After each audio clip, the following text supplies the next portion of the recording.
El crecimiento económico ya es uno de los objetivos centrales del gobierno de Duque, pero en base a una situación que sin duda nos afectó a todos los colombianos, la pandemia en razón al COVID-19. En principio debemos tener muy claro que una política fiscal podríamos decir que se habla de un tipo de disciplina de la política económica centrada en la gestión de los recursos de un Estado y su administración. Cuando empezó la pandemia se pensó que eso era una política coyuntural, que solo iba a durar muy poco, pero no fue así, se convirtió en una política estructural, es decir, a largo plazo. ¿Pero por qué? La variación anual del Producto Interno Bruto de la economía colombiana fue del menos 15.7% para este tiempo a comparación de los años anteriores, como el 2019, que a su momento se oficializó un crecimiento del 3.1%.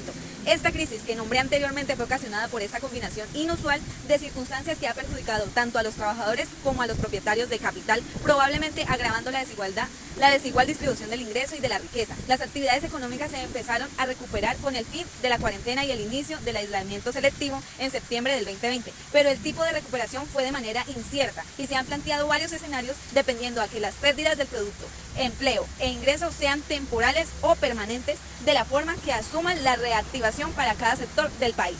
Ante esta situación, el objetivo central de las políticas macroeconómicas, fiscal y monetaria debe ser elevar el nivel de empleo, la fuente principal de ingreso de los hogares de todos los colombianos. Como lo mencioné al principio del video, el objetivo del gobierno de Duque es el crecimiento económico, ya que el Plan Nacional de Desarrollo busca acelerar el crecimiento económico del 2.7% en el 2018 al 4.5% en el 2022. Pero ¿qué sucedió? Ante las metas y proyecciones específicas hayan cambiado, las estimaciones oficiales ahora indican un crecimiento negativo del 5.5% en el 2020, que siguieron un crecimiento del 6.6% en el 2021, que para el momento, a mi modo de ver esto, se ha dado por medio de estrategias como lo son el día sin IVA.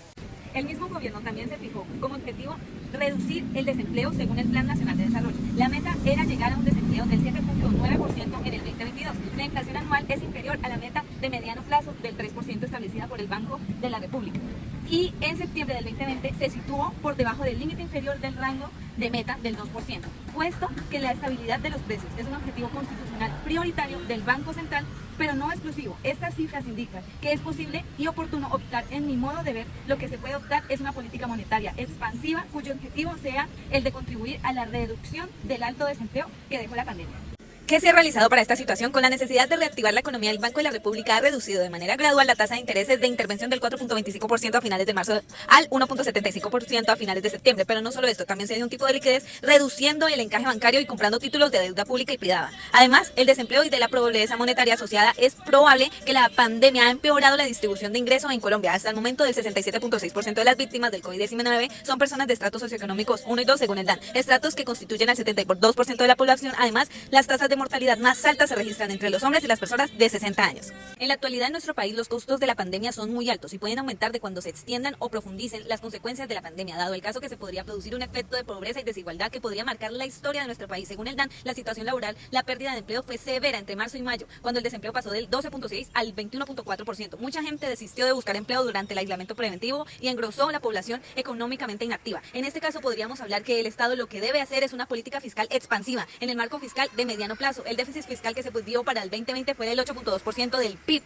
En consecuencia, en gran parte de la caída del recaudo tributario y de otros ingresos asociados al COVID-19, si este déficit fiscal del año 2020 fue del 8.2%, el endeudamiento público crecería significativamente para que el pago de la deuda no se convierta en un problema de mediano plazo. El nivel de empleo del producto debe crecer de manera significativa y es lo que el gobierno de Iván Duque se ha encargado de realizar en la actualidad. El plan de gobierno nacional proyecta un aumento no despreciable de la inversión pública del 2021, la infraestructura de transporte, la construcción de vivienda y el agua potable. Sin embargo, mientras que la inversión aumenta del 4.3% al 4.7%, el PIB entre el 2020 y el 2021, los gastos de funcionamiento se reducirán, de modo que el efecto neto del gasto público, o sea, el nivel de empleo, será más probablemente modesto. Esto quiere decir que la pandemia de 29 billones asignados del 56.7% se ha comprometido o desembolsado con destino a hogares y empleo y salud. Y en ese orden, en salud no fue posiblemente determinar cuánto ha decidido a la inflación de la oferta hospitalaria o de la red pública existente, el programa que ha ejecutado más recursos del ingreso solidario.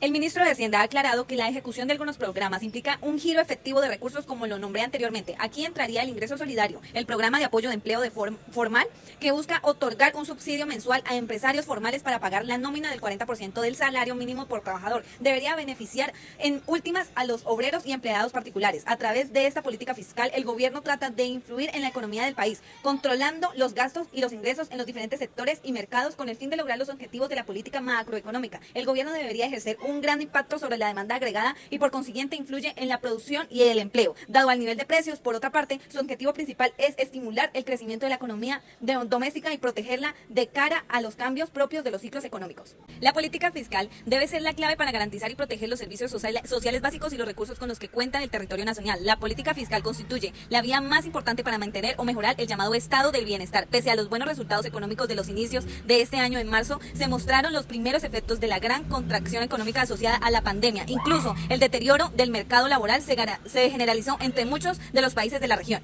Esto genera que se disminuya tanto la producción como la demanda de bienes y servicios, llevando el producto por una senda de decrecimiento que ha sido paulatina gracias a la intervención que ha hecho el gobierno para mitigar los efectos de la coyuntural actual, que las crisis no sea peor de lo que se esperaba. El aumento de gastos públicos por parte del gobierno para enfrentar la pandemia se debe principalmente a los tres factores que he mencionado poco a poco durante el video: recursos para atender la salud pública del 0.8% del PIB, brindarle una mano a la población más vulnerable del 0.9% del PIB, y tres, medidas para salvaguardar los trabajos y sostener las relaciones comerciales de las empresas, 0.8% del PIB. La deuda pública en Colombia ha aumentado del 51.3% del PIB en septiembre del 2019 al 62.2% en septiembre del 2020. Este año hubo un aumento del 19.9 porcentuales. Esto lo que genera es darnos a entender cada vez más que la intervención del gobierno y los estímulos fiscales son necesarios en épocas de recesión como lo fue la pandemia. Por ejemplo, la reforma tributaria, en tanto a que la inflación localizada, es decir, los productos que ahora están escasos por consecuencias de las cosas que han ocurrido, suben un precio porque hay personas que quieren aprovecharse de esta situación, o la inflación más alta que hemos tenido en los últimos años, que ocurrió en abril. Si dejamos que la reforma tributaria pase esos impuestos, así sean puestos a los ricos y a las grandes empresas de alguna, para cubrir apenas consecuencias que ha dejado la pandemia.